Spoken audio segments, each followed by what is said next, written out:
Bismillahirrahmanirrahim. Assalamualaikum warahmatullahi wabarakatuh. Perkenalkan, nama saya Rifika Syahuli Akbar. Saya adalah mahasiswa semester 1 Program Studi Pendidikan Sejarah Fakultas Ilmu Sosial Universitas Negeri Medan. Jadi di sini sekarang ini saya akan menerangkan secara singkat mengenai perkembangan bahasa.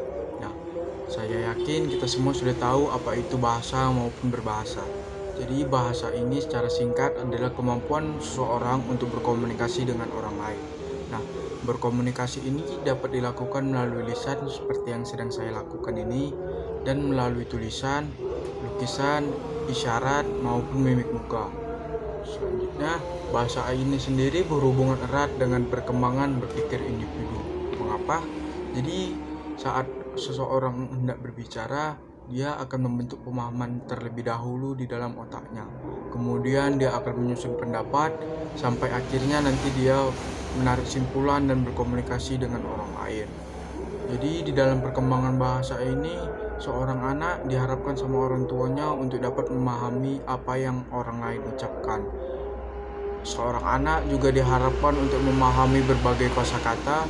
Terus seorang anak dapat menyusun kata-kata menjadi kalimat dan melafalkan ucapan dengan baik dan tepat. Nah, tahapan perkembangan bahasa pada anak ini ada 3 tahap ya. Jadi tahap yang pertama pada usia 1,6 tahun. Pada usia 1,6 tahun, anak dapat menyusun pendapat-pendapat positif. Jadi pendapat positif ini seperti penerimaan. Contohnya seperti saya mau makan, saya mau main, saya mau tidur, saya mau minum, dan sebagainya. Terus tahap kedua ada pada usia 2,6 tahun ya.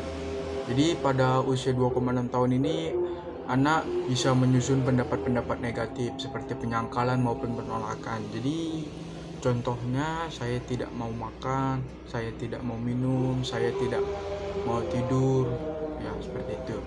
Nah, tahap selanjutnya ini ada pada usia-usia selanjutnya. Jadi pada tahapan usia selanjutnya ini anak dapat menyusun kemampuan berbahasanya ini seperti mengkritik. Terus dalam berkomunikasi dia bisa seperti mengisyaratkan keraguan-raguan sampai dia bisa menarik kesimpulan dari sebuah analogi. Selanjutnya, perkembangan bahasa pada anak ini dipengaruhi oleh beberapa faktor, yaitu kesehatan, inteligensi, status sosial ekonomi keluarga, jenis kelamin, dan hubungan keluarga. Nah, pada kesehatan, anak yang mengalami gangguan kesehatan pada usia awal anak ini, dia cenderung akan mengalami keterlambatan dalam perkembangan bahasa. Nah, yang selanjutnya adalah inteligensi. Jadi bagaimana anak berpikir ini mengaruhi bagaimana perkembangan bahasa dia. Jadi biasanya anak yang mengalami perkembangan bahasa secara cepat ini, inteligensinya bisa di tingkat normal maupun juga bisa di atas normal. Yang selanjutnya, status sosial ekonomi keluarga.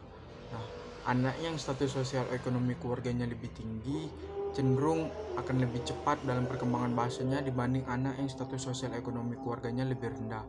Mengapa? Karena anak yang status sosial ekonomi keluarganya lebih tinggi ini cenderung mendapat kesempatan dan kecerdasan belajar yang ada pada keluarganya ini lebih baik. Yang selanjutnya ada jenis kelamin. Nah, pada jenis kelamin ini, anak perempuan ini biasanya lebih cepat di dalam perkembangan bahasanya.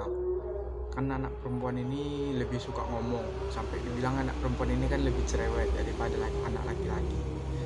Selanjutnya ini yang faktor terakhirnya ada hubungan keluarga. Hubungan keluarga di sini maksudnya seperti bagaimana orang tua mengajarkan anaknya untuk dapat berbahasa dengan baik.